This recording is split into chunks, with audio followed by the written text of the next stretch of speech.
Les guste o no, los judíos mandan en todo. En absolutamente todo. Con esta frase voy a empezar el episodio de hoy. Sé que la mitad de ustedes ya fueron directo al botón. Bueno, algunos para dar like, por supuesto, y otros para escribirme en los comentarios, bueno, todo o casi todo lo que piensan de mí. Pero por favor, esperen. A ambos les pido que vean hasta el final, porque al final trataré de explicarles por qué puse esa frase en el título. Y la explicación será, bueno, no exactamente como se la imaginan ahora. Así que, como se dice, cálmense un poco, ¿sí? Eso es. Para nada como lo pensaron. Pero por ahora, recuerden una regla con la que vamos a trabajar hoy. Siempre pongan atención a la mano que parece que no hace nada. Esa es la principal. Y normalmente todos miramos hacia otro lado.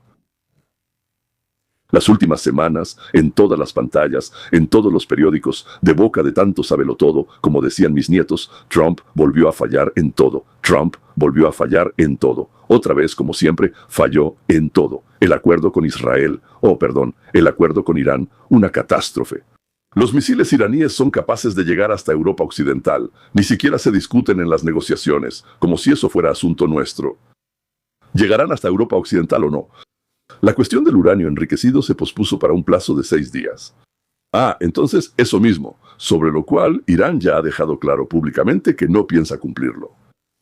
Miles de millones en fondos iraníes congelados podrían estar siendo liberados. Bueno, no sé quién inventó ese rumor y lo difundió, pero supongamos que es así, ¿no? Al régimen le dan un respiro financiero justo cuando parecía estar acorralado. Y el propio Irán declara una victoria histórica. ¿Y saben qué?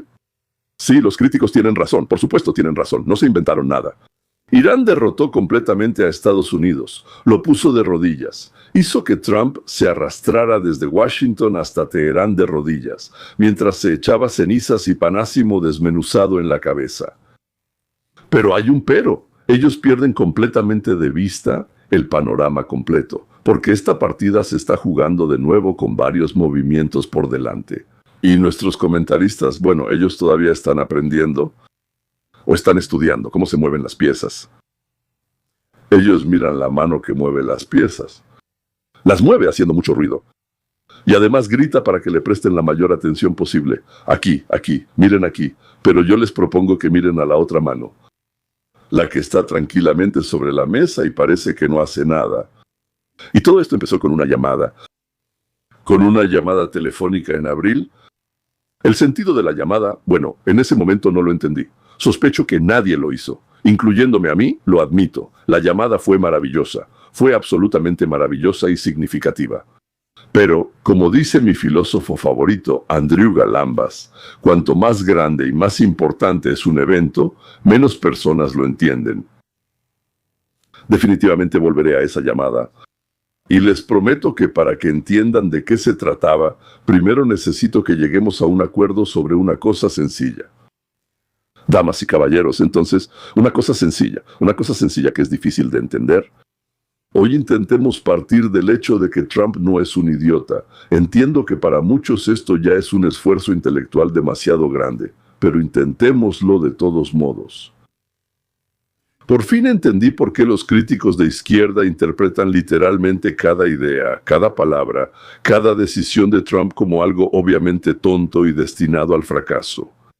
Y ahora no estoy hablando de la lucha política. Eso está claro, ¿verdad? Es obvio, quieren derrotarlo. Eso, como se dice, se da por sentado. Hablo de otra cosa.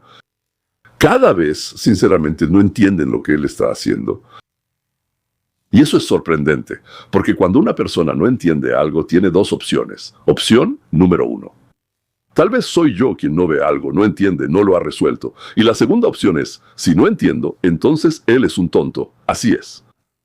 Por alguna razón, siempre eligen la segunda opción, porque entre ellos, me refiero a los de izquierda, sí, hay personas que no son tontas, pero siempre eligen la segunda opción. La pregunta es, ¿Trump es tonto? Un hombre al que su padre le dio 3 millones en bienes raíces y él hizo de eso, no sé, pues o 3 o 6 o incluso hasta 10,000 millones. Bueno, incluso si fueran 3, Un hombre que creó el programa de televisión más popular del mundo. Un hombre que escribió 3 libros, 2 de los cuales se convirtieron en bestsellers nacionales y uno en un bestseller mundial. A quien, mucho antes de meterse en política, invitaban a los talk shows. Sí, a los talk shows liberales. Le preguntaban su opinión sobre la economía, le aplaudían, lo besaban y decían, usted debería ser presidente. A quien el Congreso llamaba para que explicara por qué algo iba mal en las finanzas estadounidenses, en la construcción, y él lo explicaba. Amigos, yo escuchaba eso, escuchaba con la boca abierta. Y entonces las personas que parten de la idea de que él es tonto simplemente deciden no notar nada de lo que él hizo antes. Y las personas que parten de la idea de que él hace todo por dinero, que es un avaro, sí, no notan cuánto sufrieron sus propias finanzas en el primer mandato. Me refiero a Trump, el presidente 45. Hoy todos cuentan al unísono cómo el yerno de Trump se enriqueció increíblemente gracias a sus conexiones con los sauditas. Y hasta ayer, esas mismas personas decían que Trump era el agente Trump, un agente que hacía todo exclusivamente para que a Rusia le fuera bien. Que, no notaron que él detuvo el Nord Stream 2, hizo caer el precio del petróleo y puso una serie de restricciones a empresas y ciudadanos rusos. Si funcionó o no funcionó no es el punto. Otros hicieron lo mismo o incluso menos. Algunas cosas funcionaron, otras no. Entonces, supongamos que es el autor de uno de los libros más conocidos sobre negociación, del desarrollador más grande, del creador del mejor programa de televisión del mundo, del dueño del concurso mundial de belleza, de la persona que ganó el competencia llamada la presidencia de Estados Unidos. Y no solo una vez. Algunos dicen 2, otros dicen 3, no importa. Al menos ganó 2 veces, ¿verdad? Supongamos que tiene una cierta cantidad de materia gris en la cabeza. Bueno, un poco. Y que él se mueve, digamos, con un plan flexible, adaptándose a la situación. ¿Se equivoca? Claro que se equivoca. E improvisa sobre la marcha, y no siempre con éxito. Por supuesto pasa. Pero principalmente el plan. ¿Hay un plan? Y vamos a suponer también que los persas frente a él tampoco son idiotas. Que ellos tienen sus propios objetivos y 2000 años de experiencia negociando, engañando, manipulando. Eso lo aprenden, desde la cuna, sospecho yo. Partiendo de esa suposición de que no hay ningún tonto en la mesa, vamos a ver lo que está pasando ahora en Medio Oriente. Por cierto, hay un detalle que realmente me enternece. Toda Europa, y exactamente esa mitad de América que se llama a sí misma democrática, en esta historia desean la victoria no para los Estados Unidos de América, aunque ellos, su vida, su bienestar dependen de esto. Sí, no importa, a ellos no les importa nada de eso. Con tal de que, Dios no lo quiera, ese tonto pelirrojo no gane. Ellos desean la victoria de los ayatolás iraníes, carcomidos por el fanatismo religioso. Recuerden este pequeño detalle, volveremos a él más adelante. Ahora escuchen con atención. Ahora les voy a decir una sola jugada. Una publicación subida un domingo cualquiera. Nuestros comentaristas lo interpretaron como una tontería, como un error de viejo, como si Trump otra vez no entendiera Oriente, algo así como el este es algo complicado. Ok. Pero eso fue jaque, me refiero a jaque mate. De todos los posibles jaques y mates, ese mate fue el más hermoso. Incluso diría que fue un jaque mate o un mate jaque, me da igual. Faltan unos minutos para mis yarpada, y les prometo que después de esto ya nunca podrán dejar de ver lo que realmente sucedió. Van a ver las noticias y verán la otra mano. Y lo único a lo que deben prestar atención es a la otra mano, la que parece que no está haciendo nada. Pero para que el golpe sea claro, necesito llevarnos unos pasos atrás. A esa misma llamada de la que acabo de hablar, y a la guerra que, no sé, me parece que casi nadie la entendió correctamente. Pero no vamos a empezar con Ciro el Grande, ese mismo rey persa que alguna vez permitió que los judíos regresaran. Les debemos, como quien dice, hasta la tumba, por permitirnos reconstruir el templo en Jerusalén. A los persas me refiero, vamos a empezar un poco más cerca, no desde ahí, no desde el mero principio, o sea, un poco más cerca, vamos a empezar desde la llamada. De todos modos, recuerden abril. Trump pone una fecha límite por primera vez. Eso es todo, ahí termina todo. Eso es todo. Irán no responde de ninguna manera. La operación militar está completamente autorizada. Todos estamos esperando el ataque, y el ataque no llega. Algunos se lamentaban, otros se reían con malicia, algunos se quedaron boquiabiertos de sorpresa, y de nuevo todos lo dejaron pasar. ¿Qué estaba haciendo realmente Trump? Bueno, antes de que volvamos al ataque que no ocurrió, respondamos una pregunta. ¿Para qué, desde tu punto de vista, Irán estuvo golpeando a los países del Golfo durante toda esta guerra? Sí, tenías algunas ideas al respecto.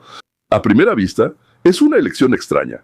Arabia Saudita, Emiratos, Bahrein. En el enfrentamiento entre Estados Unidos e Irán, casi no participaron. Bueno, ahí había soldados, algo más, se hicieron inversiones. ¿Para qué golpearlos? Solo los estás enfadando, ¿no? ¿Pero para qué? Si los países del Golfo hubieran respondido con fuerza ellos mismos, su turismo se habría desplomado y el petróleo habría sufrido. Por eso, el cálculo era golpear lo suficientemente fuerte y asustar lo suficiente para que ellos presionaran a Estados Unidos, haciendo de los países del Golfo un colchón, un amortiguador entre Teherán y Washington. No los destruyas, Irán, solo no los toques, porque ahora mismo no necesitamos que ellos nos respondan. Esa fue una estrategia coherente e inteligente. Al principio parecía que funcionó, y 2 veces exactamente como Irán lo había planeado. Una de las mayores, refinerías de petróleo del planeta en Arabia Saudita fue atacada. El reino está sufriendo pérdidas de, literalmente decenas de miles de millones de dólares bajo el fuego de misiles. Esa política, de una neutralidad controlada que llevaban, que esos países mantuvieron durante décadas, se está desmoronando bajo los continuos ataques iraníes. Como si Irán actuara de manera tonta, para nada es así. Los países del Golfo realmente empezaron a presionar a Trump, y aquí es donde hay que poner atención. Al empezar a presionar a Trump, le entregaron una palanca. Pero no en los asuntos con Irán, sino en los asuntos consigo mismo. ¿Qué significa eso? Porque si entiendes, aunque sea un poco cómo Trump negocia, sabes que eres un pagaré. Ahora me debes, para él eso es sagrado, y ese pagaré lo recibió directamente de los países del Golfo. Ellos mismos se lo trajeron y se lo pusieron sobre la mesa. Le piden algo a Trump durante las negociaciones, ¿ja? ¿Qué hace Trump? Adivinaron. Inmediatamente pide algo a cambio. Y de inmediato les digo, hago una aclaración. No es el único que lo hace. Así actúa cualquiera que no sea un idiota en la mesa de negociaciones. Con su permiso, diré que su servidor también hacía exactamente lo mismo. Claro que no al mismo nivel, ni siquiera cerca de ese nivel. Pero negociaciones al fin y al cabo. El nivel no importa, lo importante son las negociaciones. ¿Quieren algo de ti? Estupendo. Y ahora me gustaría recibir esto de ustedes, si les interesa. Así es. No se trata de quién es bueno o malo, sino de cómo está realmente organizado. Combinación, mecanismo, ¿verdad? Tengo una pequeña petición para ustedes. Denle like ahora mismo. Es lo único que ayuda a que estos análisis lleguen a personas a las que les gusta pensar y no gritar. La suscripción y el segundo canal los dejaré para el final. Ahí tengo una conversación especial para ustedes. Sigamos adelante con esa misma jugada de domingo, en uno de esos domingos. Trump publica en Truth Social lo que los medios occidentales no han logrado explicar. Él anuncia una condición obligatoria. Escuchen lo que sigue. Para cualquier país que quiera entrar en el marco del acuerdo, no hay acuerdo. No es un acuerdo con Irán, sino un acuerdo llamado los Acuerdos de Abraham. ¿Qué dices tú? No solo escribes eso, sino que además a quién invitas. Irán se va a unir. Irán lo dice directamente. Estoy listo para entrar, para ver a Irán como parte de lo que llaman una coalición mundial sin precedentes. Y todos se aferraron precisamente a esa palabra. Invitar. ¿Invitar a dónde? ¿A una coalición anti-israelí? ¿Invitar a Irán? Ja, seguro que es un tonto. Ja, seguro que no entiende nada. Asuntos del Este, probablemente sea un espía de Putin o de Pakistán, o no sé, un espía rumano, a diferencia de Hunter Biden, que como todos saben, es un espía kazajo. Y entre estos gritos habituales, nuestra prensa, nuestros liberales y nuestros remilgados ridículos pasaron por alto a dónde va Trump. Lo principal es esto. Trump invitó a Irán, un país cuya posición entera se basa en que Israel no tiene derecho a existir. Lo invitó a firmar un acuerdo de paz, un acuerdo marco de paz, no sé cómo llamarlo, con Israel, como precio por todo lo que la República Islámica ahora desesperadamente quisiera obtener. Y al mismo tiempo se dirige por encima del régimen directamente al pueblo de Irán. Derroquen la República, libérense, y al final, a través de un acuerdo con Israel, los aceptaremos de inmediato en la familia de los pueblos normales. Bueno, dígame, ¿no solo es usted un tonto, sino también un necio? ¿Qué pueblo? ¿Por qué de repente Irán se uniría a la coalición anti-israelí? Disparates, disparates, disparates y luego otra vez disparates. Irán, con el régimen actual, por supuesto que no va a firmar eso, y Trump lo sabe perfectamente, pero pedir el máximo absoluto al inicio de las negociaciones es precisamente la manera de lograr que, al final, lo que se consiga parezca un compromiso razonable, y no el enorme cambio, el giro colosal que en realidad es. Porque ahora es precisamente el momento por el que les pedí unos minutos. El verdadero objetivo de Trump, señores, lo que voy a decir ahora seguramente hará que todos se me echen encima. El verdadero objetivo de Trump ni siquiera es Irán. Regresemos a septiembre de 2020. La Casa Blanca, los Emiratos y Bahrein firman una normalización total con Israel, seguidos por Marruecos y Sudán. Y el propio nombre de los acuerdos de Abraham hace referencia al ancestro común de las tres religiones. Para que puedan apreciar la magnitud. Durante décadas, la postura árabe fue inflexible. Ningún país árabe reconocería a Israel hasta que existiera un Estado palestino. Y Egipto rompió con esto en el 79, y eso fue un gran acontecimiento. Jordania lo hizo en el 94. Y luego, 26 años de silencio, y de repente los acuerdos de Abraham rompen toda la lógica de esta postura de golpe, y lo hacen no por amor a Israel. Es puro cálculo, y está muy bien. El amor pasa, como sabemos, sí, pero el cálculo permanece. ¿Se casó usted por interés? Sí, por cierto, por un cálculo muy correcto. El comercio entre Israel y los Emiratos en 5 años creció prácticamente de 0 a 4.000 millones al año. Para países pequeños, eso es muchísimo dinero. El contrato privado de gas fue además por 36.000 millones y hubo inversiones tecnológicas privadas. Entonces, según yo, aumentó un 130%, aumentaron en un año, un incremento del 130%. Empresas conjuntas en inteligencia artificial, en ciberseguridad, en agricultura, en defensa. ¿Y en defensa? Eso es increíble, en defensa. ¿De quién se van a defender, eh? Los judíos parecen estar peleando con los árabes. ¿De quién se van a defender? Ellos no le estaban haciendo un favor a Israel. Necesitaban acceso a lo que Israel había creado. Porque es un país del tamaño del estado de Nueva Jersey y no tiene nada de petróleo. Desde el día de su fundación, rodeada de vecinos hostiles, de alguna manera se convirtió en una de las naciones tecnológicamente más avanzadas del mundo. Y Arabia Saudita tiene mucho dinero, pero no muchos avances tecnológicos. Por eso están creando el programa Visión 2030, para el año 2030, ¿verdad? 100.000 millones. Entonces, para crear un centro tecnológico dentro de ella. ¿Y quién lo va a crear? Pues tenemos cerca a los judíos, está Israel. Eso no es una cortesía diplomática para ellos, es algo de lo que ellos mismos se han privado durante 75 años, pero el verdadero sentido de estos acuerdos nunca fue solo por dinero, lo principal que significaban para Irán, porque el poder de Irán no se basa en misiles, se basa en lo que se llama narrativa, ideología, en la política de la historia religiosa, sobre que la enemistad hacia la existencia misma de Israel es un deber sagrado de cada musulmán, pero eso es mentira, porque nada de eso está escrito en la religión. Eso es lo que llaman un constructo y una historia construida. Y cada gobierno árabe que da un paso hacia Israel debilita ese mismo odio sagrado. Mientras más normal se vuelve la idea de que se puede vivir con Israel, más innecesaria se vuelve la República Islámica. Por eso Irán hizo su jugada antes del 7 de octubre de 2023. Según los informes, el acuerdo de paz entre Arabia Saudita e Israel estaba a semanas de firmarse.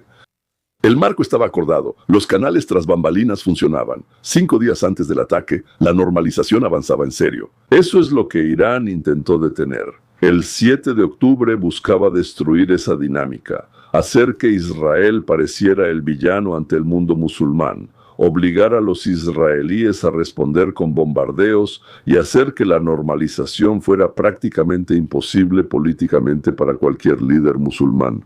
Mientras Gaza arde y detrás de Hamás, bueno, amigos, por así decirlo, estaba Irán. Todos lo sabían, porque la firma de Arabia Saudita en los acuerdos de Abraham significaría el principio del fin de todo sobre lo que se basa la existencia de la República Islámica. Si el guardián de los principales santuarios del Islam, que es Arabia Saudita, decide que Israel no tiene por qué ser un enemigo, Irán pierde la causa con la que durante 45 años ha justificado su propia existencia. Vamos a apretarnos el cinturón, no sé, vamos a dejar de comer y beber, vamos a enviar dinero a nuestros justos luchadores, ¿pero para qué? Porque tenemos la tarea más importante del mundo, destruir. ¿Y luego a quién más? Al monstruo que controla todo el mundo, a los judíos no lo permitiremos y cosas así. Por eso llegó la guerra, y por un tiempo parecía que Irán controlaba la situación, pero ahora, fíjense bien, ahora Irán necesita el acuerdo y, por cierto, lo necesita desesperadamente. ¿Y Trump? Bueno, si ustedes, chicos, quieren algo de mí, entonces, bueno, tienen que pagar. ¿Y qué van a pagar por esto? Es muy sencillo. Creamos una coalición. Arabia Saudita, más Pakistán, más Qatar. De hecho, todo ese mundo que Irán volteó el 7 de octubre, y ustedes se quedan callados, y ustedes siguen sentados, y ustedes se callan.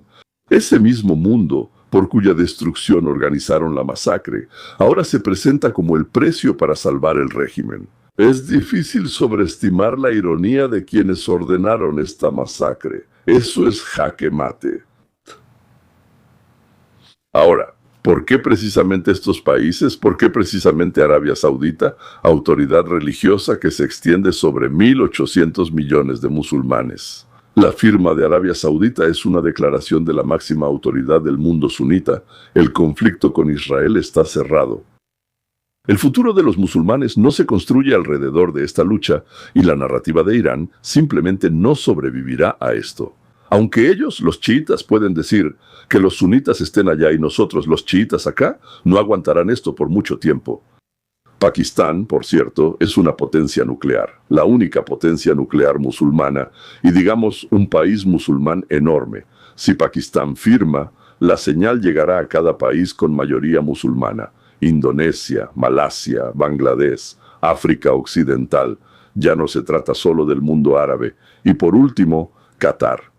Creo que este es el más difícil de entender. Un país que se destacó por ser amigo de todos y no hacerse enemigos abiertos, pero ahora está promoviendo una ideología sumamente peligrosa.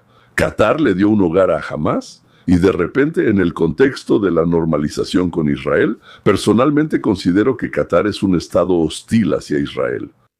Debería llamarse así, y eso significa involucrarlo públicamente en esa misma estructura.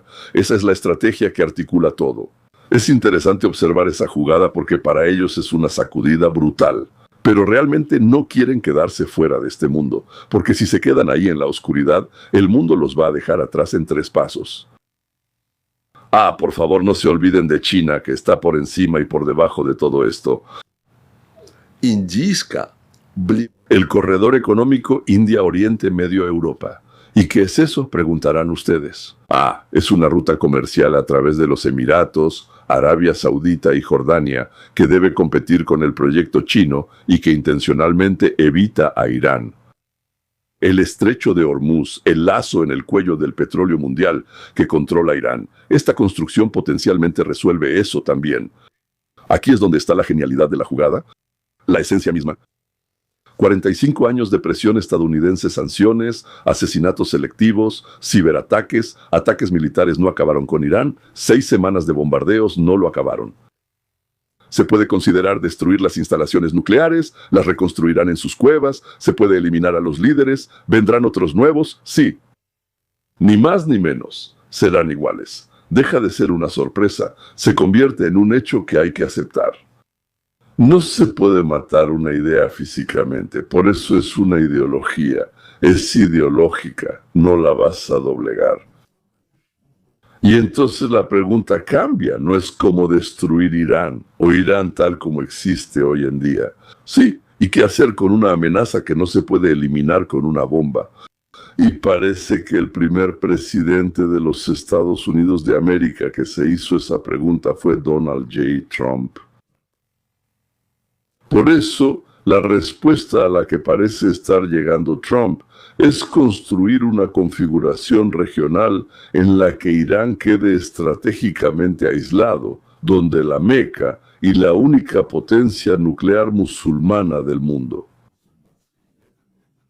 Formalmente, en paz con Israel pasarán 5 o 10 años, y ellos empezarán a recibir tanto de Israel que ya ni siquiera querrán rechazarlo. ¿Para qué?